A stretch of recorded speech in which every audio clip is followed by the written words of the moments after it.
মানুহজনে খোজ কাঢ়িব নোৱাৰে, সন্তানজনো বিকলাংগ, খোজ কাঢ়িব নোৱাৰে। পঞ্চায়তৰ ৱাৰ্ড মেম্বৰ আনোৱাৰ হুছেইন নামৰ ব্যক্তিজনে কেনেকৈ এইজন বিকলাংগ মানুহক চৰকাৰী ঘৰৰ নাম অন্তৰ্ভুক্ত কৰি নিদিয়াকৈ টকা আত্মসাৎ কৰিলে। 1000 কৰি 3000 টকা দিছোঁ। মেম্বাৰজনৰ নাম কি? মেম্বাৰজনৰ নাম হ'ল আনোৱাৰ আলী। লিষ্টত আপোনাৰ নাম নাছিলে, ইয়াৰ পিছতো আপোনাৰ পৰা টকা লৈছে। তেওঁ কিমান টকা হ'লে আপোনাৰ হয়তো নামটো অন্তৰ্ভুক্ত কৰি দিব পাৰিলে হয়? 3000 টকা লৈ কেনে কৈছে যেতিয়া ঘৰ আহিব তেতিয়া মোক 5000 টকা দিব লাগিব। মই কৈছোঁ 3 কিস্তি 3000 টকা দিছোঁ। 3000, সেইকাৰণে আপুনি ঘৰ পোৱা নাই? সেইকাৰণে মই ঘৰে পোৱা নাই। খালি ঘৰ বুলি নহয়, চৰকাৰী আঁচনিৰ পৰা বঞ্চিত মই, পইচাৰ নাই কাৰণে। অৰুণোদয় আঁচনি আছে, কিষাণ লোন আছে, এইবিলাকৰ পৰা পুৰা বঞ্চিত মই। আজি চাব, আপোনাৰ গাঁৱত যদি কোনো চৰকাৰী ঘৰ এখন আহিছে, সেইখন পৰিয়ালত গৈ পিনে চৰকাৰৰ যিবিলাক অফিচাৰ আছে, লগতে ৱাৰ্ড মেম্বাৰো থাকিব, জিঅ' টেগৰ নামত, চৰকাৰী ঘৰৰ জিঅ' টেগৰ নামতো 500,000 টকাকৈ লুটি আছে।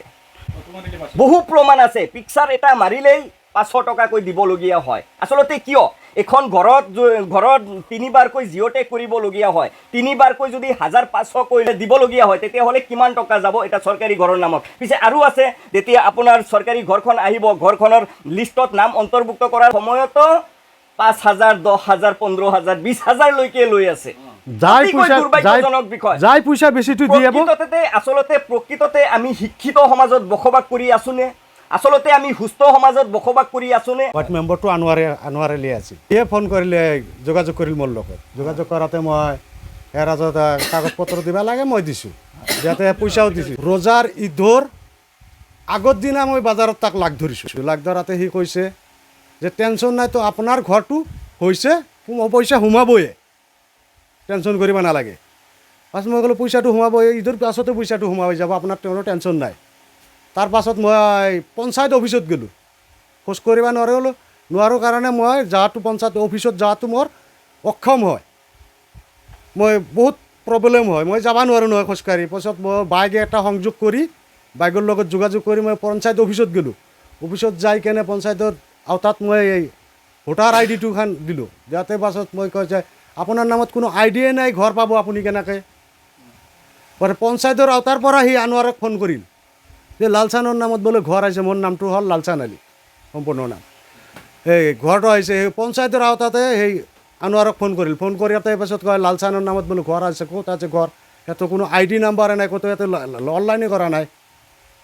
কয় ইয়াৰ ID নাই, নহ'লে মই কি কৰিম? মোৰতো কৰিব লাগে একো নাই, কিন্তু পইচা লৈছে মোৰ পৰা 3বাৰ। পইচাটো কোনে লৈছে? আনোৱাৰ আলী। মোৰ হাতত দিয়া নাই, বেলেগৰ মানুহৰ হাতত দি পইচাটো দিছোঁ। সেইটো সাক্ষীটো আছে মোৰ, সাক্ষীটো আছে, মোৰ হাতে দি দিয়া নাই, লেনদেনটো কৰা নাই। মই বেলেগৰ হাতে দি লেনদেন কৰিছোঁ, সেইটো উপযুক্ত সাক্ষী আছে মোৰ লগত, কোনো টেনশ্যন কৰিব নাই। এতিয়া আপুনি অসম চৰকাৰক কি ক'ব বিচাৰে? মই অসম চৰকাৰক কৈ আছোঁ, মোৰ নিচিনা অক্ষম মানে ঘৰ পোৱা নাই, আৰু যিহেতৰ ঘৰত পকা কৰা ঘৰ আছে, সিহঁতে কৰিছে 4 চকা কৰি বহন আছে, সিহঁতে ঘৰ পাই আছে। 20 বিঘাকৈ মাটি আছে, সিহঁতে ঘৰ পাই আছে। অৰুণোদয়ৰ আঁচনিবিলাকো সিহঁতে পাই আছে, ডাঙৰ ডাঙৰ মানুহবিলাকে সেইবিলাকে পাই আছে। কিন্তু যেই অক্ষম শাৰীৰিকভাৱে অক্ষম, সিহঁতৰ দৌৰা দৌৰি কৰিব নোৱাৰে, জাগাত যাব লাগে, খোজ কাঢ়িব নোৱাৰে, সিহঁতৰ কাৰণে একো নাই। এই অৰুণোদয় আঁচনিও নাই, এই চৰকাৰী ঘৰৰ আঁচনিও নাই সিহঁতৰ কাৰণে। কিষাণ লোন যে আছিল এটা, সেই কিষাণ লোনো নাই সিহঁতৰ কাৰণে। এই ডাঙৰ ডাঙৰ মানুহবিলাক চাই কিনতে সিহঁতেই পাই আছে।